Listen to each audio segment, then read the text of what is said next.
3. Clack, clack. Distinct in the silence where Jane stood waiting came the tread of the person on the other side of the wall. Then the door opened, and Jane found herself facing a tall woman of about her own age. This person looked at her with keen, non-committal eyes.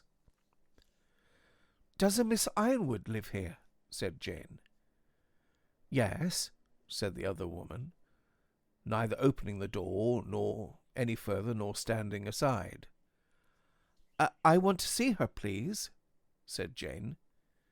"Do you have an appointment?" said the tall woman. Well, not exactly," said Jane. "I was directed here by Dr. Dimble, who knows Miss Ironwood. He said I wouldn't need an appointment." "Oh, if you're with Dr. Dimble, that's quite another matter," said the woman. "Come in. Now, wait a moment while I tend to this lock. Well, that's better. Now, we're all right. There's not room for two of us on this path, so you must excuse me if I go first." The woman led her along a brick path beside a wall on which fruit trees were growing, and then to the left a mossy path with gooseberry bushes on each side. Then there came a little lawn with a seesaw in the middle, and beyond that a greenhouse. Here they found themselves in a sort of hamlet that often occurs in the purlieus of a large garden, walking in fact down a little street that had a barn and a stable on one side, and on the other a second greenhouse, and a potting shed, and a pigsty, inhabited, as the grunts and the not wholly agreeable smell informed her. After that were narrow paths across a vegetable garden that seemed to be on a fairly steep hillside, and then rose bushes, all stiff and prickly in their winter garb. At one place they were going along a path made of single planks. This reminded Jane of something. It was a very large garden, and it was like... Yes, now she had it. It was like the garden in Peter Rabbit. Or was it like the garden in Romance of the Rose? No, not the least like that, really.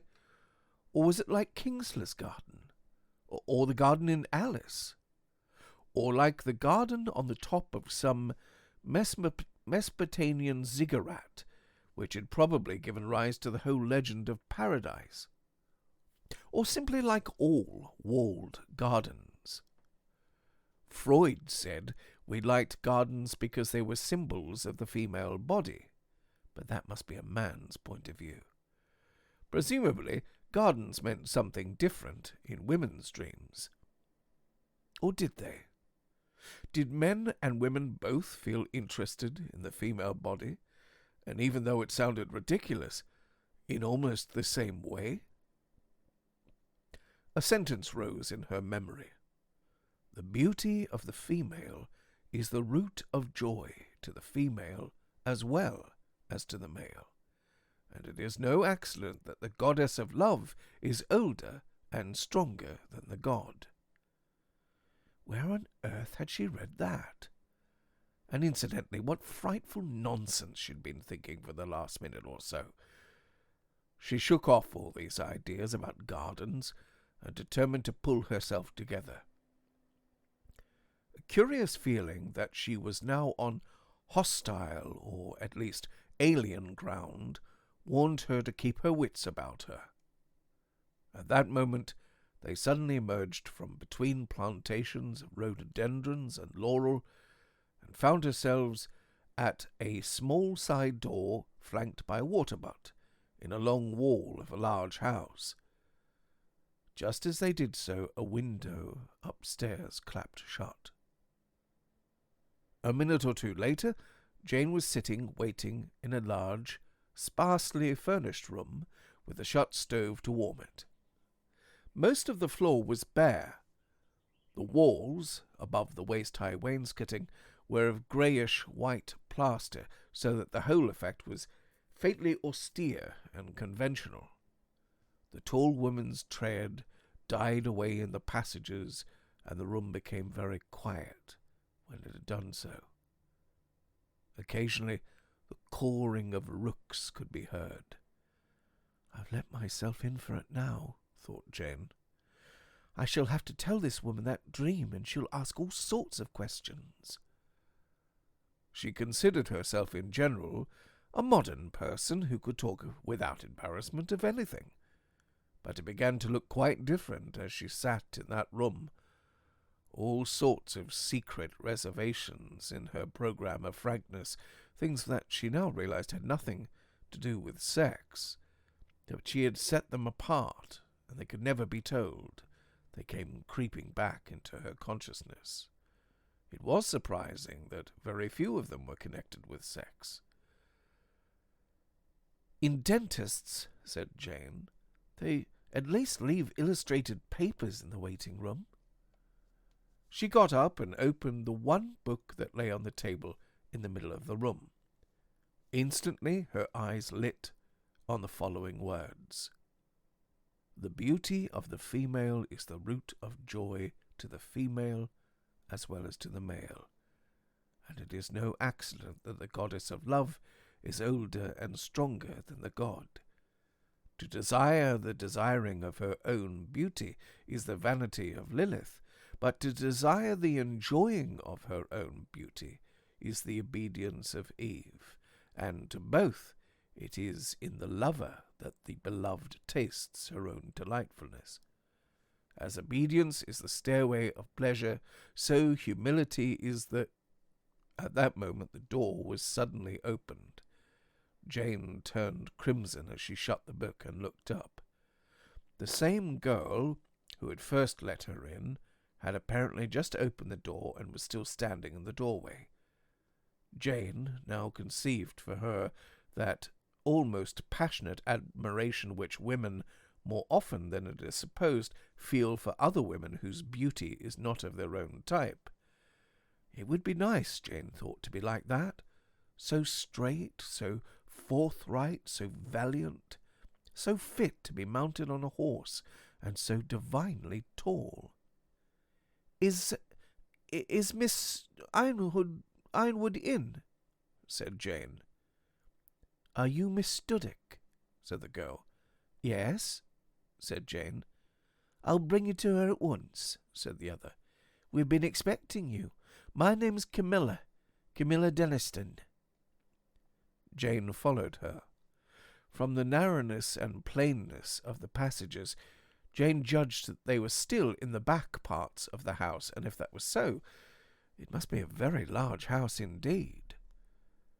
They went a long way before Camilla knocked at a door and stood aside for Jane to enter, after saying in a low, clear voice, like a servant, Jane thought, "She has come." And Jane went in, and there was Miss Ironwood, dressed all in black, and sitting with her hands folded on her knees, just as Jane had seen her when dreaming, if she were dreaming, last night in the flat. "Sit down, young lady," said Miss Ironwood. The hands which were folded on her knees were very long and big and bony, though they did not suggest coarseness. And even when seated, Miss Ironwood was extremely tall. Everything about her was big: the nose, the unsmiling lips, and the grey eyes. She was perhaps nearer 60 than 50. There was an atmosphere in the room which Jane felt was uncongenial. "What is your name, young lady?" said Miss Ironwood, taking up a pencil and a notebook. "Jane Studdick." "Are you married?" "Yes." "Does your husband know you have come to us?" "No." "And your age, if you please?" 23. "And now," said Miss Ironwood, "what have you to tell me?" Jane took a deep breath. "I've been having bad dreams and feeling depressed lately," she said. "What were the dreams?" asked Miss Ironwood. Jane's narrative, she did not do it very well, took some time. While she was speaking, she kept her eyes fixed on Miss Ironwood's large hands and her black skirt and the pencil in the notebook. And that was why she suddenly stopped, for as she proceeded she saw Miss Ironwood's hand cease to write, and the fingers wrap them round the pencil, immensely strong fingers they seemed, and every moment they tightened, till the knuckles grew white and the veins stood out on the back of her hands, and at last, as if under the influence of some stifled emotion, they broke the pencil in two. It was then that Jane stopped in astonishment and looked up at Miss Ironwood's face. The wide grey eyes were still looking at her with no change of expression. "Pray continue, young lady," said Miss Ironwood. Jane resumed her story. When she had finished, Miss Ironwood put a number of questions. After that she became silent for so long that Jane said, "Is there, do you think, anything very seriously wrong with me?" "There is nothing wrong with you," said Miss Ironwood. "You mean it will go away?" "I have no means of telling. I should say probably not." Disappointment shadowed Jane's face. "Then can't anything be done about it? They were horrible dreams. Horribly vivid, not like dreams at all." "I can quite understand that." "Is it something that can't be cured?" "The reason you cannot be cured is that you were not ill." "But there must be something wrong. It's surely not natural to have dreams like that." There was a pause. "I think," said Miss Ironwood, "I'd better tell you the whole truth." "Yes, do," said Jane in a strained voice. The other's words had frightened her. "And I will begin by saying this," continued Miss Ironwood.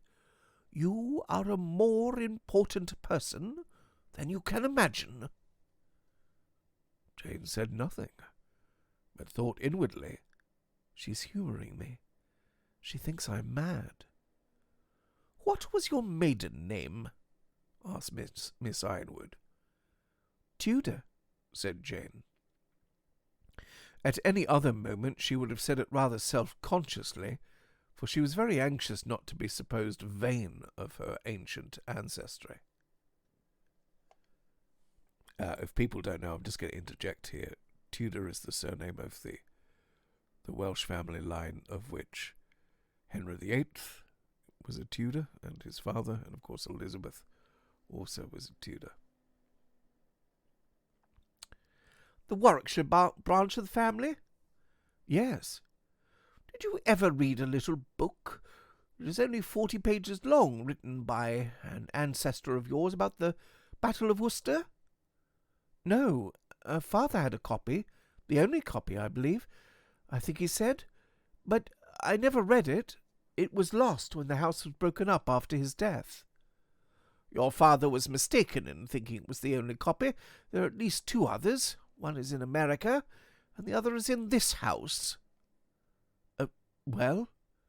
"Your ancestor gave a full and, on the whole, correct account of the battle, which he says he completed on the same day on which it was fought. But he was not at it. He was in York at the time." Jane, who had not really been following this, looked at Miss Ironwood. "If he was speaking the truth," said Miss Ironwood, "and we believe that he was, he dreamed it. Do you understand?" "Dreamed about the battle?" "Yes, but dreamed it right. He saw the real battle in his dream." "I don't see the connection." "Vision, the power of dreaming realities, is sometimes hereditary," said Miss Ironwood. Something seemed to be interfering with Jane's breathing. She felt a sense of injury This was just the sort of thing she hated. Something out of the past, something irrational and utterly uncalled for, coming up from its den and interfering with her. "Can it be proved?" she asked. "I mean, we only have his word for it." "We have your dreams," said Miss Ironwood. Her voice, always grave, had become stern. A fantastic thought crossed Jane's mind. Could this old woman have some idea that one ought not to call even one's remote ancestors liars? "My dreams?" she said a little sharply. "Yes," said Miss Ironwood. "What do you mean?" "My opinion is that you have seen real things in your dreams. You have seen Elkazan as he really did sit in a condemned cell, and you have seen a visitor whom he really had." But, oh, this is ridiculous," said Jane. "That part was mere coincidence. The rest was just a nightmare. It was all impossible. He screwed off his head. And they dug up a horrible old man. They made him come to life, I tell you. There are some confusions there, no doubt, but in my opinion there are realities behind even those episodes." "I'm afraid I don't believe in that sort of thing," said Jane coldly. "Your upbringing makes it natural that you should not," replied Miss Ironwood, "unless, of course, you have discovered for yourself that you have a tendency to dream real things." Jane thought of the book on the table, which she had apparently remembered before she saw it. And then there was, of course, Miss Ironwood's own appearance. That, too, she had seen before she saw it. Oh, but it was all nonsense. "Can you then do nothing for me?" "I can tell you the truth," said Miss Ironwood. "I have tried to do so." I mean, can you stop it? Cure it? Vision is not a disease." "But I don't want it," said Jane passionately. "I must stop it. I hate this sort of thing." Miss Ironwood said nothing. "Don't you even know anyone who could stop it?" said Jane. "Can't you recommend anyone?" "If you go to an ordinary psychotherapist," said Miss Ironwood, "he will proceed on the assumption that the dreams merely reflect your own subconscious.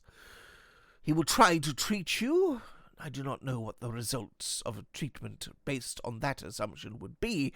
I'm afraid they might be very serious, and it would certainly not remove the dreams."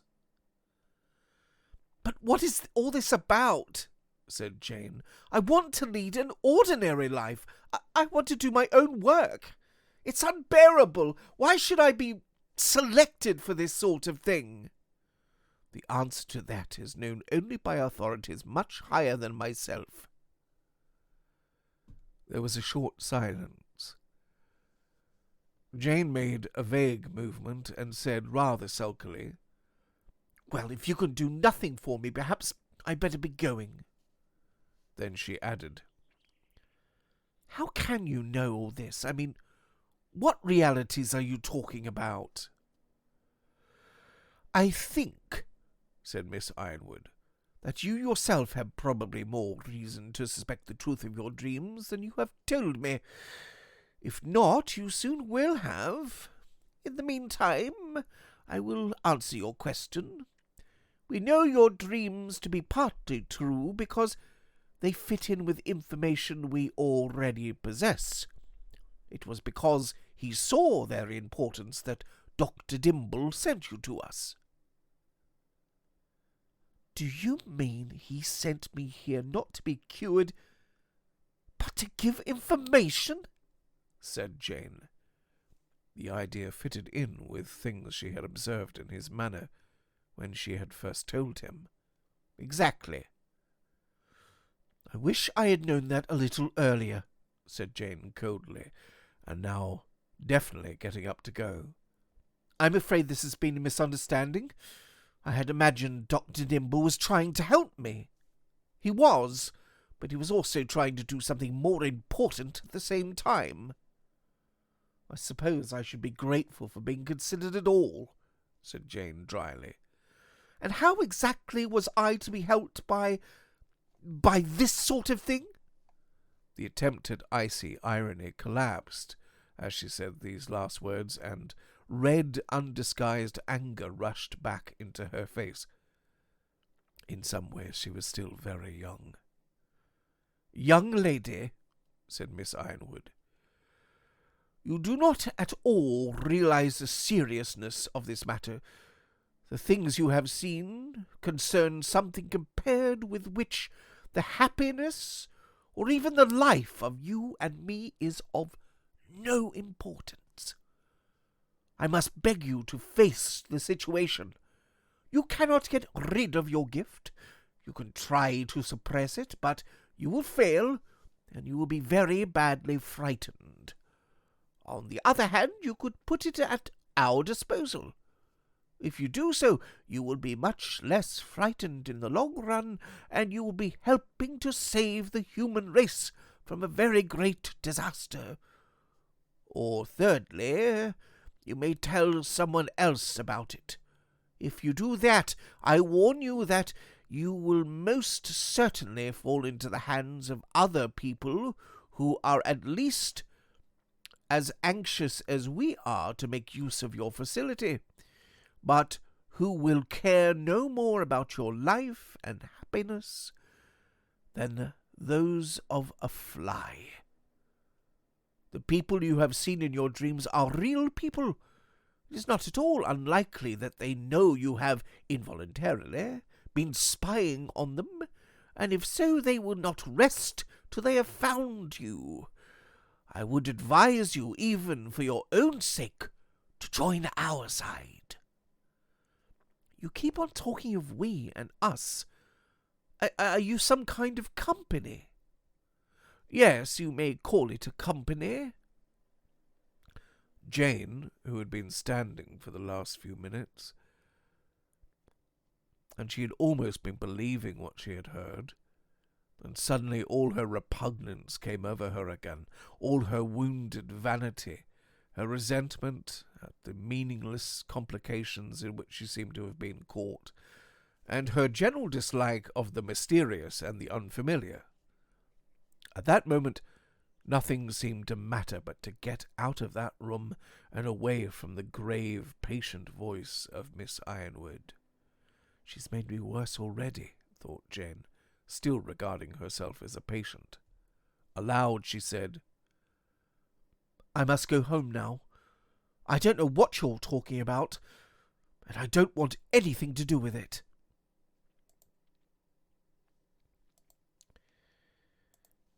Thank you, everyone, for the tips so far. I greatly appreciate that. I hope you're enjoying the story.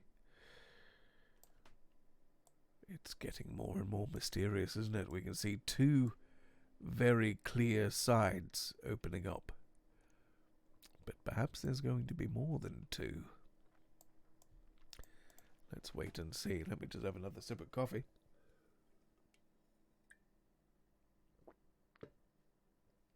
Thank you very much. Thank you, Glenn.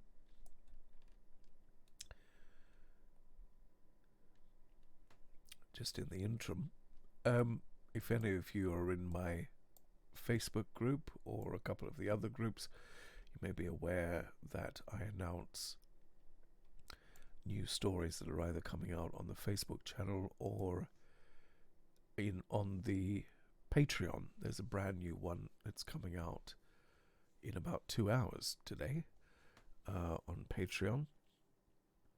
And if you're unfamiliar with how to get onto the Patreon, I'll give you a link to it after we're finished the story. It's a weekly thing that I do now. Every week I release a new story on Patreon, and if you'd like to support my reading, you can do so. There's a number of ways that you can join. I think it's something like, I can't remember how much it is, something like $3 American a month or something like that. You get a story every week. And then there's also a upper tier in which you get a whole lot of extra stuff. You get things like behind the scenes, a thing I like to call the Black Dog Chronicles what did I call? Retrospective, yes, that's what I called it, in which I go back over old stories and talk about the process of putting them together and other things. So pop along to the Patreon and have a look at that, and I'm sure you'll enjoy it. More coffee, I think.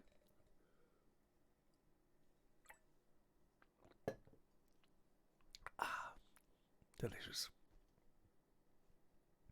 Put honey in my coffee this morning. It's giving me an awful lot of pep.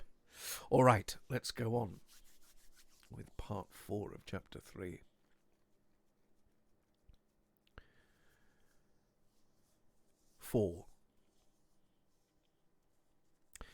Mark discovered in the end that he was expected to stay, at least for the night, and when he went up to dress for dinner, he was feeling more cheerful. This was partly due to a whisky and soda taken with Fairy Hardcastle immediately before, and partly to the fact that by a glance at the mirror he saw that he could now remove the objectionable piece of cotton wool from his lip. The bedroom, with its bright fire and its private bathroom attached, had also something to do with it. Thank goodness he had allowed Jane to talk him into buying that new dress suit. It looked very well, laid out on the bed, and he saw now that the old one really wouldn't have done him at all. But what had reassured him most of all was his conversation with the fairy. It would be misleading to say that he liked her. She had indeed excited in him all the distaste which a young man feels at the proximity of something rankly, even insolently sexed, and at the same time wholly unattractive. And something in her cold eye had told him that she was well aware of this reaction and found it amusing. She had told him a good deal of many smoking-room stories. Often before now Mark had shuddered at the clumsy efforts of the emancipated female to indulge in this kind of humour, but his shudders had always been consoled by a sense of male superiority. This time he had the feeling that he was the butt, and this woman was exasperating male prudity for her diversion. Later on she drifted into police reminiscences. In spite of some initial skepticism, Mark was gradually horrified by her assumption that about 30% of our murder trials ended by hanging an innocent man. There were details, too, about the execution shed, which had not occurred to him before. All this was disagreeable, but it was made up for by the deliciously esoteric character of the conversation. Several times that day he had been made to feel himself an outsider. That feeling completely disappeared when Miss Hardcastle was talking to him. He had the sense of getting in. Miss Hardcastle had apparently lived an exciting life. She had been, at different times, a suffragette, a pacifist, and a British fascist. She had been manhandled by the police and imprisoned. On the other hand, she had met prime ministers, dictators, and famous film stars. All her history was secret history. She knew from both ends what a police force could do and what it could not, and there were, in her opinion, very few things it could not do. "Especially now," she said. "Here in the Institute, we're backing the crusade against red tape." Mark gathered that for the fairy, the police side of the Institute was the really important side. It existed to relieve the ordinary executive of what might be called all sanitary cases, a category which ranged from vaccination to charges of unnatural vice, from which, as she pointed out, it was only a step to bringing all cases of blackmail. As regards crime in general, they had already popularized in the press the idea that the Institute should be allowed to experiment pretty largely in the hope of discovering how far humane remedial treatment could be substituted for the old notion of retributive or vindictive punishment. That there was a lot of legal red tape that stood in their way. "But there are only 2 papers we don't control," said the fairy, "and we'll smash them. You've got to get the ordinary man into the state in which he says sadism automatically when he's heard the word punishment, and then one could have carte blanche." Mark did not immediately follow this, but the fairy pointed out that what had hampered every English police force up to that date was precisely the idea of deserved punishment. For deserved was always finite. You could not do so much. You could only do so much to the criminal and no more. Remedial treatment, on the other hand, need have no fixed limit. It could go on till it had effected a cure, and those who were carrying out would decide when that cure was. And if the cure were humane and desirable, how much more prevention? Soon everyone who had ever been in the hands of the police at all would come under the control of the NICE, and in the end, every citizen. "And that's where you and I come in, Sonny," added the fairy, tapping Mark's chest with a forefinger. "There's no distinction in the long run between police work and sociology. You and I have got to work hand in hand." This had brought Mark back to his doubts as to whether he were really being given a job, and if so, what it was. The fairy warned him that Steele was a dangerous man. "There are 2 people you want to be very cautious about," she said. "One is Frost, and the other is old Wither." But she laughed at his fears in general. "You're all right, Sonny," she said. "Only don't be too particular about what exactly it is what you've got to do. You'll find out as it comes along. Wither doesn't like people who try to pin him down. There's no good saying you've come here to do this and you won't do that.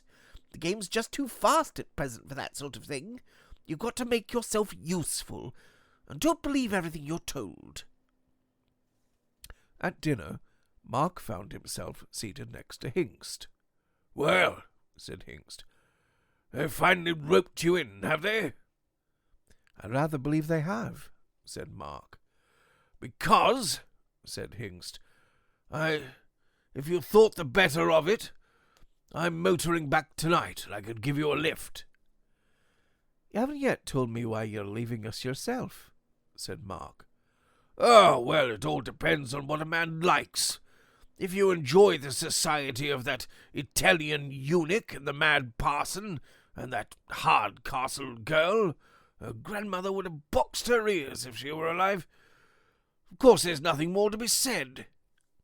"Well, I suppose it's hardly to be judged on purely social grounds. I mean, it's something more than a club." "Eh? Judged? Never judged anything in my life, to the best of my knowledge, except at a flower show. It's all a question of taste. I came here because I thought it had something to do with science. Now I find it something more like a political conspiracy. I shall go home. I'm far too old for that sort of thing, and if I wanted to join a conspiracy, this one wouldn't be my choice." "You mean, I suppose, that the element of social planning doesn't appeal to you? I could quite understand that if it doesn't fit in with your work as it does with the sciences like sociology, but—" "There are no sciences like sociology. And if I found chemistry beginning to fit in with a secret police run by a middle-aged virago who doesn't wear corsets, and a scheme for taking away his farm and his shop and his children from every Englishman, I'd let chemistry go to the devil and take up gardening again." I think I do understand the sentiment it still attaches to the small man, but when you come to the study of reality, as I have to do, I should want to pull it to bits and put something else in its place. Of course, that's what happens when you study men. You find mares' nests. I happen to believe that you can't study men. You can only get to know them, which is quite a different thing. Because you study them, you want to make the lower orders govern the country and listen to classical music, which is balderdash. You also want to take away from them everything which makes life worth living, and not only from them, but from every other person except a parcel of prigs and professors. "Bill," said Fairy Hardcastle, suddenly from the far side of the table, in a voice so loud that even he could not possibly ignore it. Hingst fixed his eyes upon her, and his face grew a dark red. "Is it true," bawled the fairy, "that you're going off by car immediately after dinner?" "Yes, Miss Hardcastle, it is." "I was wondering if you could give me a lift."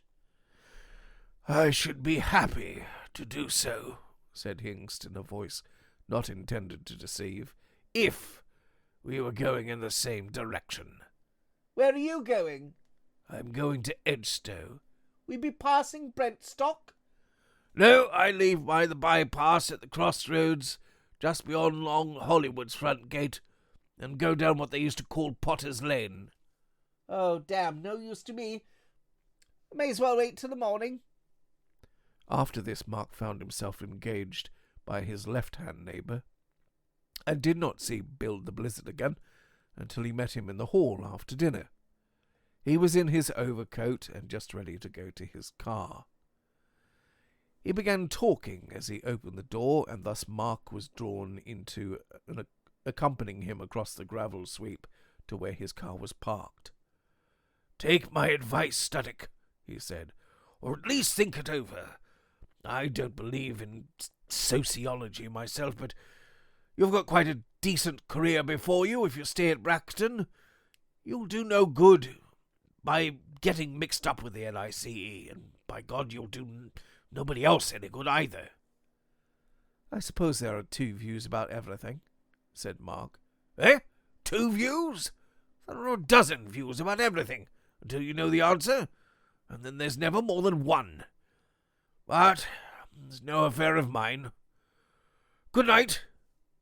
"Good night, Hingst," said Mark. The other started up the car and drove off. There was a touch of frost in the air. The shoulder of Orion, though Mark did not even know that earnest constellation, flamed at him above the treetops. He felt a hesitation about going back into the house. It might mean further talk with interesting and influential people, but it might also mean feeling once more an outsider, hanging about and watching conversations which he could not join in. Anyway, he was tired. Strolling along the front of the house, he came presently to another and smaller door, by which, he judged, one could enter without passing through the hall or the public rooms. He did so, and went upstairs for the night immediately.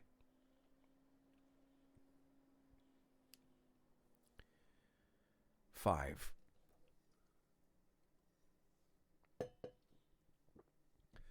Camilla Denniston showed Jane out. Not by the little door in the wall at which she had come in, but by the main gate, which opened on the same road about 100 yards further on. Yellow light from a westward gap in the grey sky was pouring a short-lived and chilly brightness over the whole landscape. Jane had been ashamed to show either temper or anxiety before Camilla. As a result, both had in reality been diminished when she said goodbye, but a settled distaste for what she called all this nonsense remained. She was not indeed sure that it was nonsense, but that she was already resolved to treat it as if it were. She would not get mixed up with it. It would not be drawn in. One had to live one's own life. To avoid entanglements and interferences had long been one of her first principles. Even when she had discovered that she was going to marry Mark, if he asked her, she thought, "But I must still keep up my own life." That had arisen at once, and never for more than a few minutes at a stretch been absent from her mind. Some resentment against love itself, and therefore against Mark, for thus having invaded her life, remained. She was at least very vividly aware how much a woman gives up in getting married. Mark seemed to her insufficiently aware of this, though she did not formulate it. This fear of being invaded and entangled was the deepest ground of her determination not to have a child, or not for a long time yet. One had one's own life to live. Almost as soon as she got back to the flat, the telephone went. "Is that you, Jane?" came a voice. "It's me, Margaret Dimble. Such a dreadful thing's happened. I'll tell you when you come. I'm too angry to speak at the moment. Have you a spare bed by any chance?" "What, Mr. Stullock's away?" "Oh, not a bit, if you don't mind. I've sent Cecil to sleep in college. You sure it won't be a nuisance?" "Oh, thanks most awfully. I'll be around in an hour."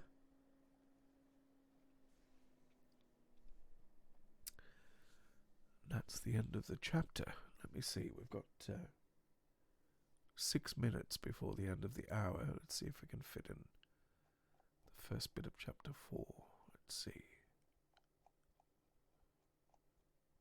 It's a bit of a long one, that.